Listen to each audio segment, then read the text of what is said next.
So welcome to the Medicine Wheel and Tipi Teaching Leadership Paradigm. My name is Jason Bird. I work at the First Nations University of Canada. I'm a program coordinator in the Faculty of Indigenous Business and Public Administration. I'm also a lecturer. I teach 2 classes a semester.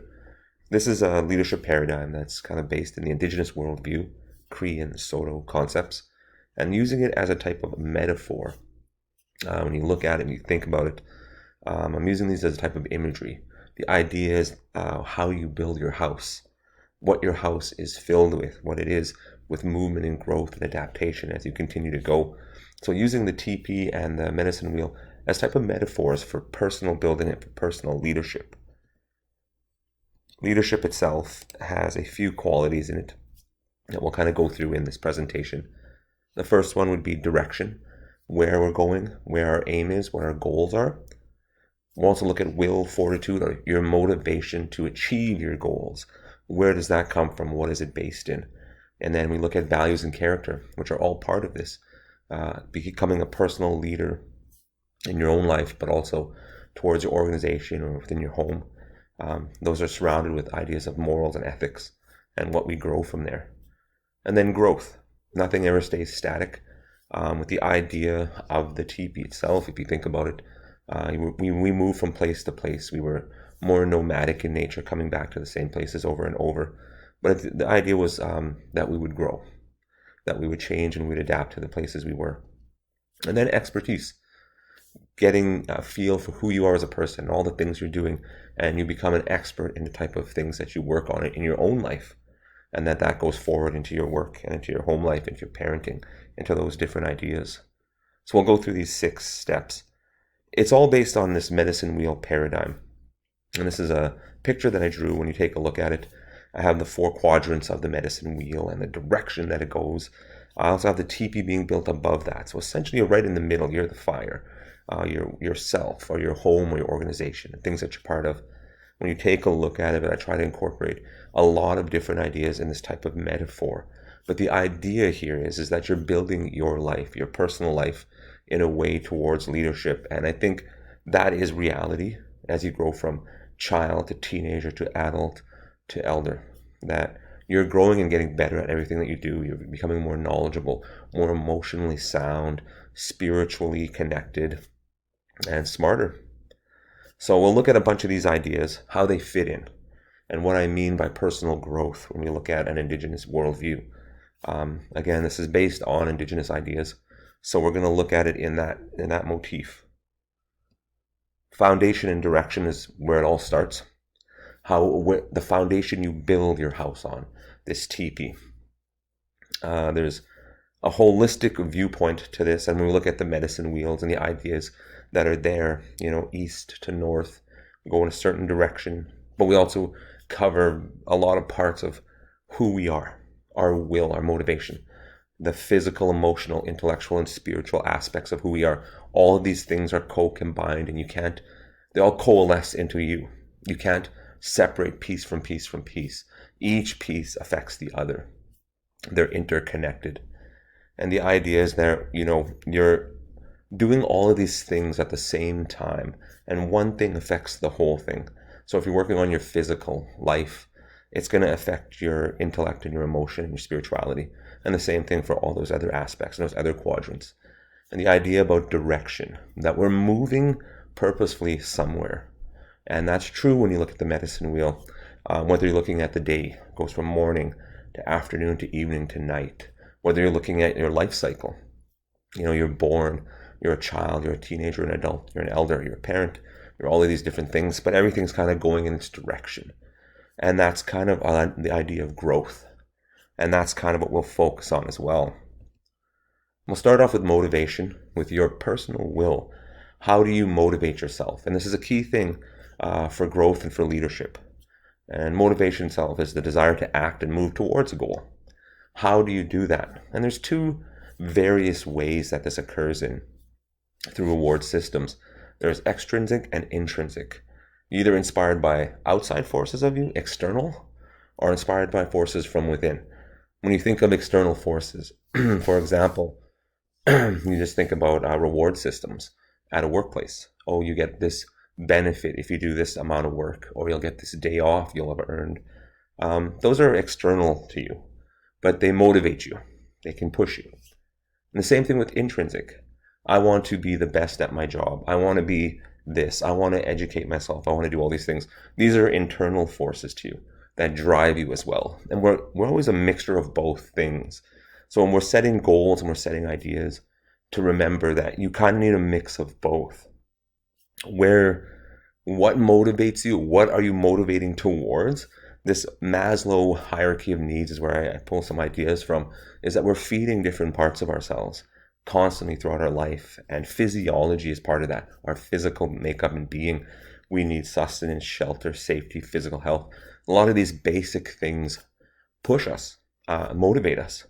Social aspects of life, we're looking for acceptance and friendship, and these kind of things are important to us. Partnership, love, they're all part and parcel with who we are, and to not have them and to forego them, we lose a lot in life that way. But it's a motivator. It pushes us to want to build those kind of connections. Ego, who we are, what we are. Confidence, our status, who we are. Recognition and respect.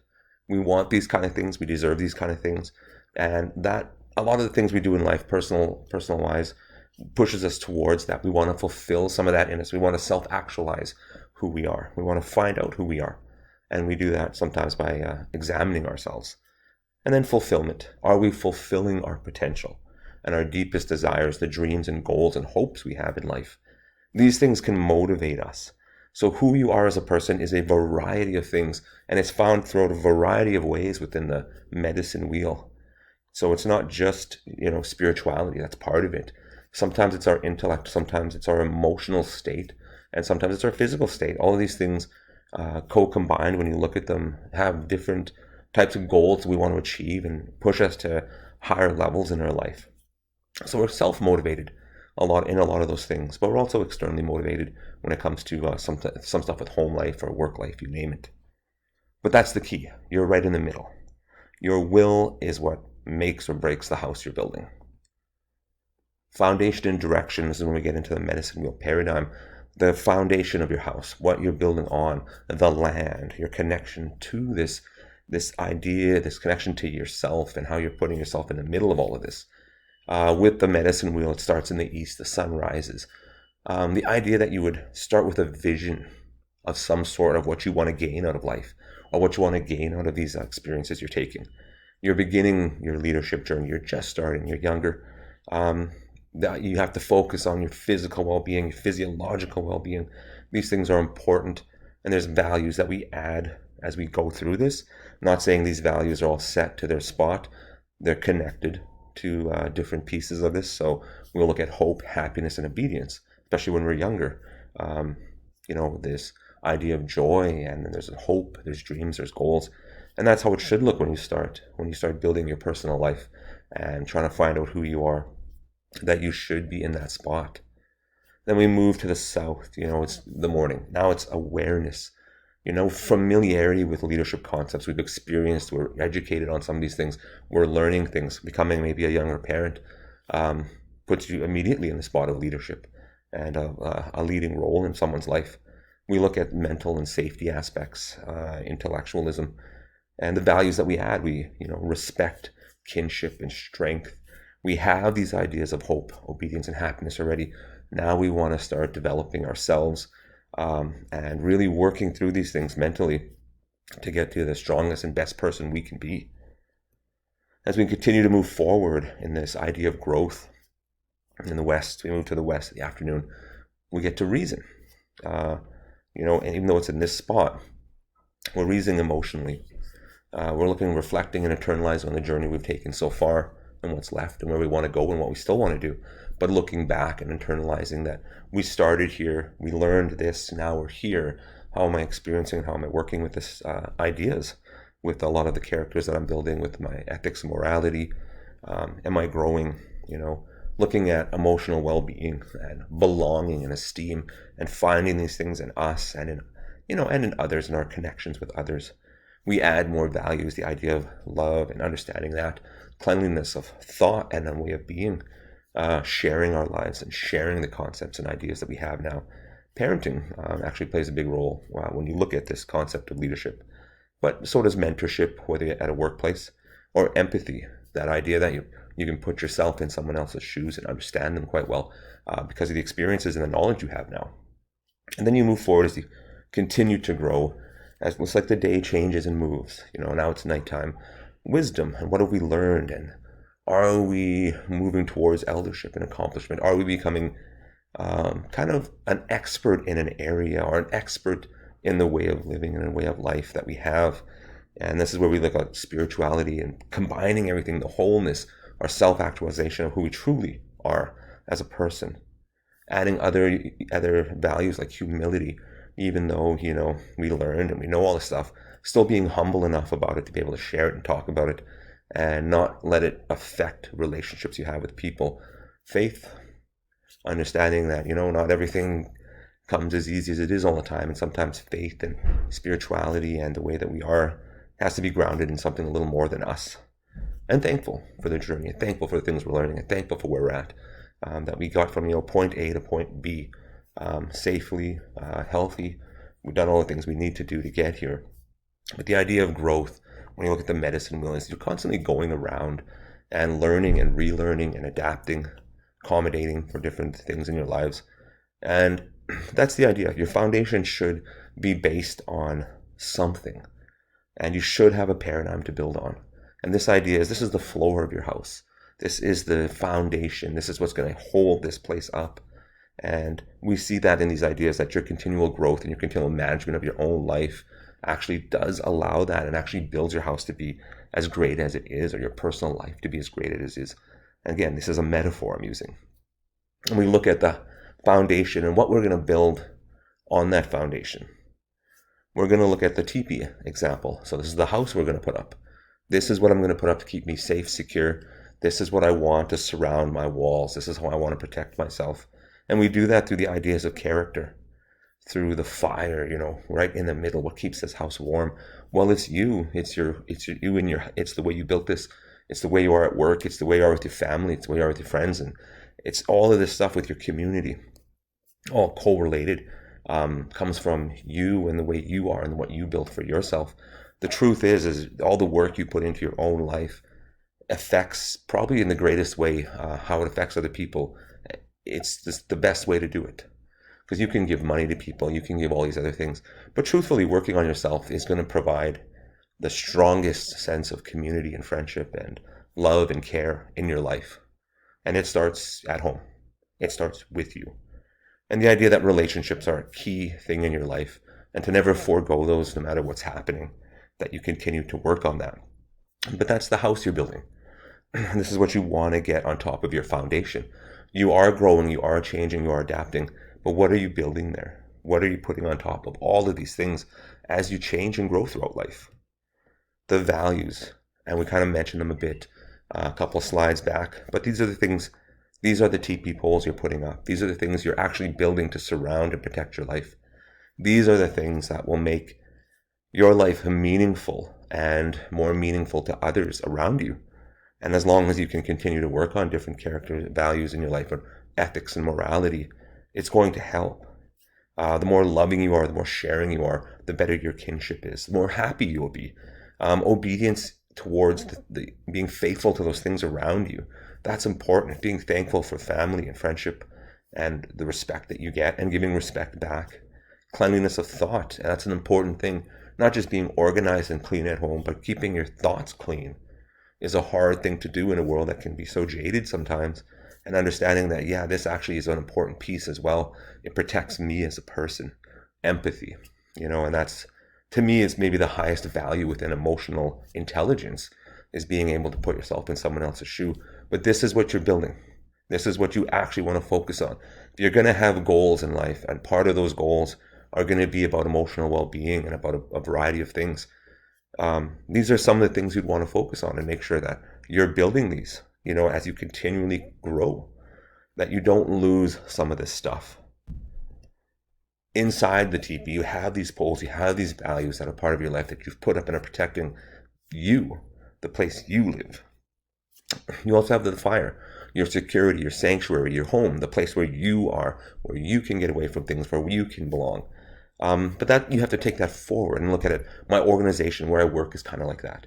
My family is like that. My community, my home self. All of these things are kind of the idea that what you're building, that as long as you're doing well in yours, you can take that to the next place that you go to. You know, that you're a kind of a signature of warmth where you are, that you add light, that you add some warmth to the places that you are. And the pins and the twines, the things that put together and hold that teepee, closed, or change some things, the pins that keep the doors structured and together. These are important things, and it's all a metaphor for relationships. These are the things that co-combine you in the world around you, with your community, your family, your friends, your mentors, your children, your partner. You have to have those relational aspects in check as well, and monitoring how you're feeding those systems and how you're reacting and acting with the people around you, and keeping your relationships strong and caring. And that'll, you have these values and these characters, that you're building this house. You have the fire, it's keeping the warmth going. And you have the pins and the twine, which is keeping it tight, that buffalo hide or buffalo skin that's over it, and keeping it safe. These are the relationships. On the outside of the teepee, there's a couple of things as well that are involved in putting up the teepee and finishing it. There's the stakes at the bottom that hold the tarp down, that make sure that cold air doesn't get in through the bottom, that this place is, correctly taken care of, that the wind doesn't get in and push your building over. It's kind of that ultimate last stake protection. But I look at it as a type of your crowning of your achievements, honoring your journey. How do you keep everything safe and secure, all the things that you're building? Well, you kind of remember all the things you did, and you honor those things, and you continually honor those things. You continue the values going forward into new endeavors, because we're always doing new things in our, teens, in our 20s or 30s, 40s, 50s, 60s. Never really is there an end to the things you can achieve in life. And the way you do that is you got to protect your values, you got to protect your home, and to protect yourself and the way you do things. And the stakes do that. There's also some control flaps at the top of the teepee for the changing direction of the winds, to open it up, to let the fire breathe a little bit better. Again, this is all about you control some of the direction of your life and the perceptions you have. Everything you've ever learned is something you can control, adjust, or build upon. And that's the way I look at this metaphor about the teepee and the medicine wheel as the foundation. These are all things you can build upon and continue to elaborate on and teach others about. You can review your journey, the life you've lived, the jobs you've had or the job you're in, the way you've helped others, and kind of know your skills and abilities. Where are you lacking and where are you strong? And what can you do to change some of those things? So really all of this metaphor for this thing this teepee you're building, for the ground that you're walking upon, for this house you're building, is it going to be strong enough to withstand strong weathers? Is it going to be able to withstand the winds and the storms that come? The idea is that yes, it should be able to. And you should be able to build in these character values, these ideas, these relationships, this focus on all four quadrants of your life as you continue to grow, that you never forego or let them go. And we'll kind of get into that a little bit more on the next couple slides. Because holism is really what this is about. That it's about a personal type of leadership, a personal type of paradigm based on Indigenous worldviews. And all parts are required to make each part work at its full efficacy. Physical, mental, emotional, spiritual. It's a holistic worldview. That every piece affects the other piece. So doing spiritual work makes you a better physical person, mental and emotional. Doing, emotional work for yourself affects the other three quadrants as well. You cannot separate them. They're inseparable. To do one thing is to affect the other thing. Good or bad, it'll affect the whole piece. And personal leadership is saying, that's my life. I am a whole being. And every piece affects the other pieces. So you look at physical, that's exercise, eating healthy. Make sure you're drinking water. The hygiene, how you take care of yourself. These things are important parts of our life. We may not really think about them because there's stuff that we generally do, or if you're going to a gym or your fitness stuff that you're doing or exercising in some way, these things are important. Our body requires these things to eat right and drink right and to have this stuff. To do that right affects the other three areas. Mentally, we're always continually learning. You never stop learning from the day you're born to the day you pass on to the next life. Um, we live in experience. Everything's experiential. We've learned a lot. We've observed a lot. We've been educated. This teaches about problem solving and the wisdom that we gain throughout life. But we're always constantly challenging our mind and changing things and getting better and better at things. And that's really the goal. And that's how you protect yourself. You have these values, you have these ideas, but how are you incorporating them? How do they logically fit into the things you do daily? Emotionally, and we're going to talk about something Daniel Goleman writes about, emotional intelligence and being self-aware and self-regulating, especially when it comes to emotions, being aware of who we are, how we react, how people can trigger us, or how we handle those things, how we perceive the world, how we emotionally deal with those things, and how we self-regulate them, to make sure we're not getting too angry or too sad. I'm not sure if you can get too happy, maybe you can, but you want to make sure that you're kind of balancing these things in a very good way. And that comes back, emotion is laced, again, like I said, these things are all intercombined. Emotion is in everything. If you physically feel well, you're emotionally happy. To be emotionally happy is to mentally, logically reason better. And within your logic and reason, you always use emotion. Spirituality has an emotional tie as well. We looked at motivation, but that's part of our emotions. We feel good if we motivate ourselves. Our empathy is within our emotional awareness. How closely can we walk in someone else's shoes and understand their experiences based on our own experiences, observation, and education? And then our social skills are all tied to our emotionality. Being with family and friends or with our children makes us happy. Not all the time, but most of the time. And we find in these relationships with our partner that, these social skills are important, and there's an emotion in them that we have to manage as well, and make sure that we don't hurt others with the way that we react and act to things. Then there's a spiritual aspect to who we are. That's partly our instinct. Again, based on our experiences in life and what we've all gone through, you have a gut instinct that kind of tells you, this kind of feels wrong, or this feels right. We forecast for the future, so we're predicting where we're going to be or what's going to happen based on what we do. There's a spirituality in that. Our beliefs and our traditions, how do we uphold them? How do we keep them? How do we look back at the family lineages and the places we come from to where we are now, and how we're upholding and maintaining that image and name and legacy? The wonder that we have from being a child on till now, we should never lose that. There is a beauty in the world, that we don't understand everything, but there's some wonderful things that we're looking at. Even to feel the air on a nice warm day. Connection to the world and others, and understanding that we're all kind of interconnected.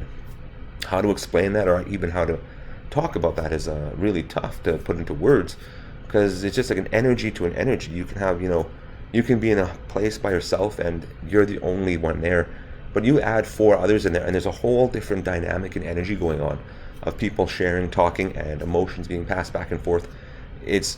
There is something unique spiritually happening amongst people, and they feel each other's ideas and issues. And then being satisfied and understanding that satisfaction is a good thing. You should be satisfied with what you have, becoming comfortable, and understanding that, there's a type of spirituality in that satisfaction. But understanding that all these pieces work together. You can't do one without the other. They all interconnect, they're all intertwined, and you're right in the middle of all of it. And to understand that to work on all 4 at different paces and different ways is going to make you a all-around holistic person and realize your full capabilities and potential. I don't know if we ever truly do that, but our work should continue, our life should continue in that way, toward finding that in ourselves. With leadership, we want to model it, we want to take it forward. We're all leaders in some way, whether that's at home, whether that's in our family, whether that's in our community, whether that's at work. And it starts with discipline.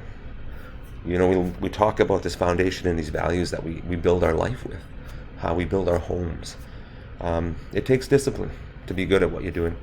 And a lot of people may not like that world, but it's just being personally disciplined for yourself. Who are you? An examination of the holism quadrant and the Tipi values, the characteristics and everything. And then understanding that, there's 4 parts to me, there's all these pieces, and I have to feed them all. I have to make sure that love, in that value, flows throughout all the different areas of my life. Respect and loyalty and, friendship, all these different ideas. Just know who you are, continually examine that. What are you?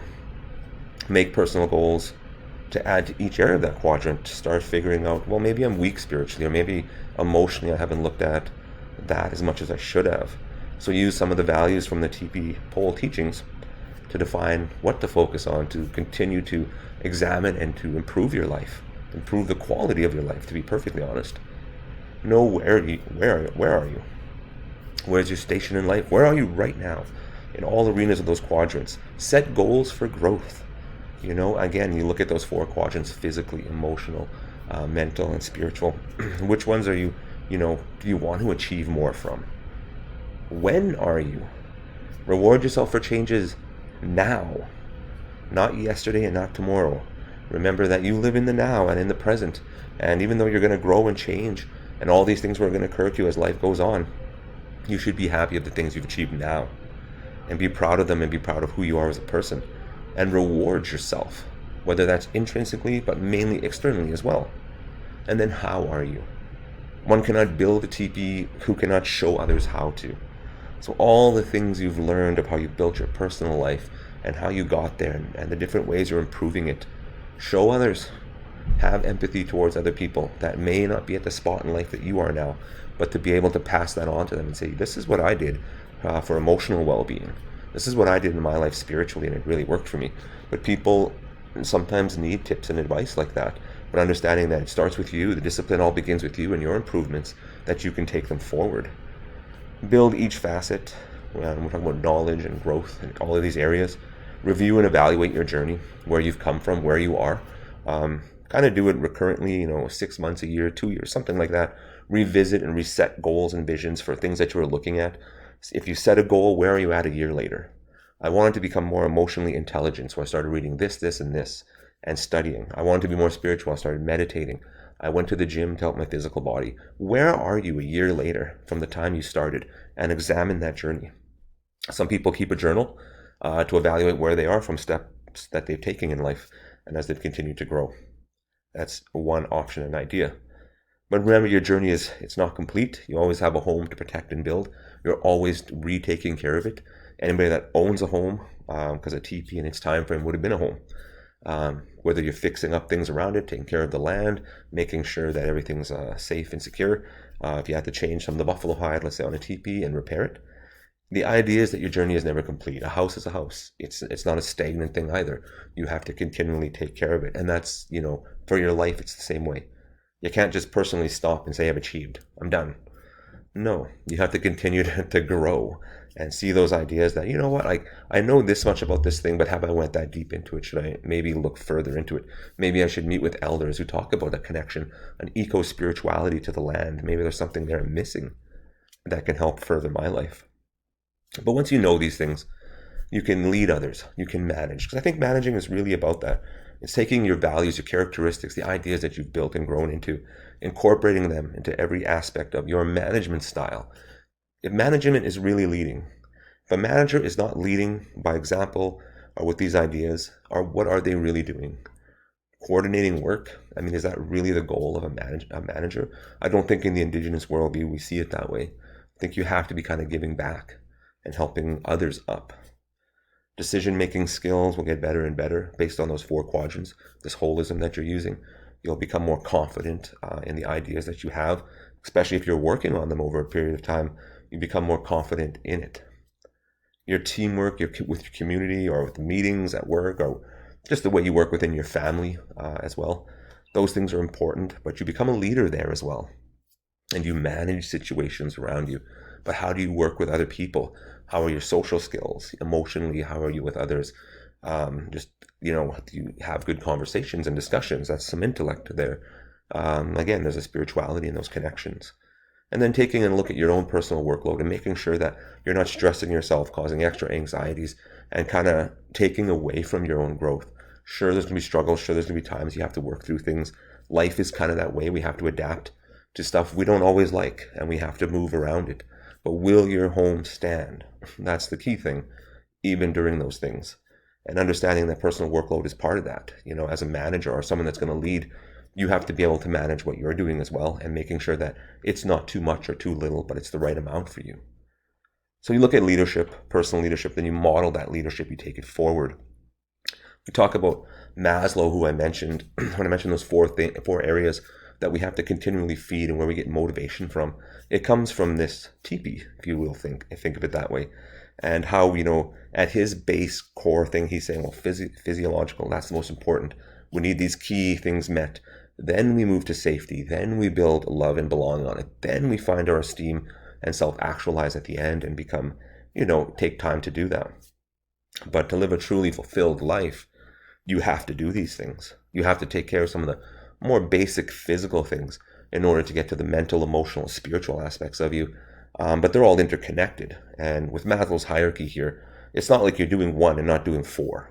It's not like you're just getting food, water, and breathing, but not working on confidence or achievement as well. You kind of are in a mix of these steps. And that's the way I look at life too with the Indigenous worldview.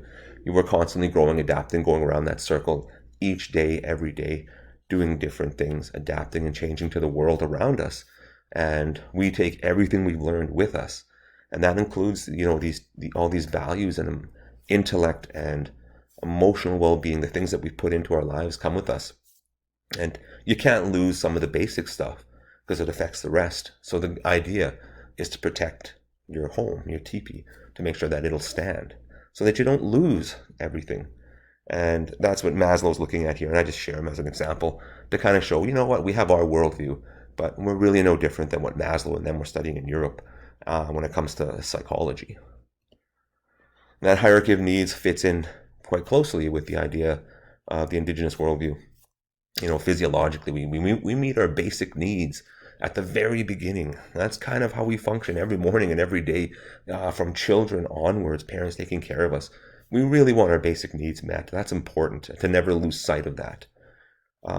Then we move to ideas like safety as we continue to go, whether that's during the day or during our life, and finding familiarity in places where we find our own protection, where we're safe to be us or safe to be around others. And we're learning back and forth, and we're getting that. Sometimes we'll find that from our parents. Sometimes we'll find that in school. Sometimes we'll find that with friends. You'll find that in the workplace even. With love and belonging, we want to add that into our lives. That's our own personal growth and our community, our family, our partners, our friends, our grandparents. We belong somewhere. And that's the key, is kind of noticing that and where we fit in and what we offer to the situations we're part of, because we're part of them. And from our home, we take it to their home, and we co-share what we've learned and what we've become with their life as well. But finding and understanding that we need these things. We need love and belonging. And that helps us with our esteem, our emotional health and our knowledge as we continue to go around and learn each day. You have to be confident. Who you are is special and important and meaningful. And to lose some of those is to, take a step backwards and to kind of not grow fully. But that's important as well, especially when it comes to personal leadership. Because for me, personal leadership starts with you, the person. And esteem is important. You have to love yourself in order to love others. And then self-actualization is just something we can also do. I'd say that with elders, you see it quite a bit, or people that are older and have lived a life and actually experienced a lot of things. But that's how it should be. That should be what we're going towards, is this wholeness in character that we have, this holism. We're putting it all together.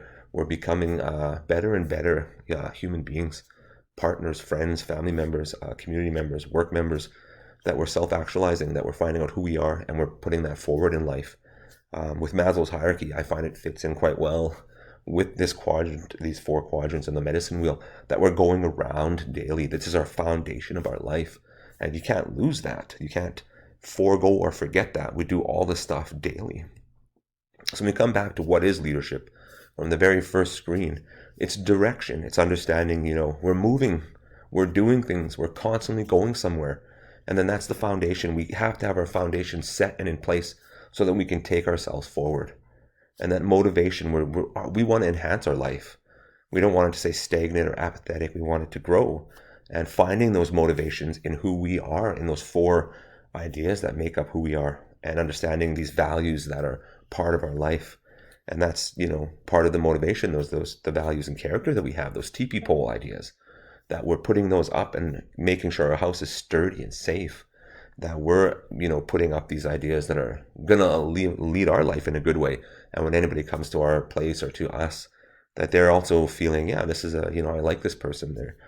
They have a lot of integrity. They're smart. They're well put together. It's someone I want to be friends with. I mean, a leader has to be like that. You have to grow. We don't stay stagnant. We review and evaluate things. No one's perfect and no one ever will be complete.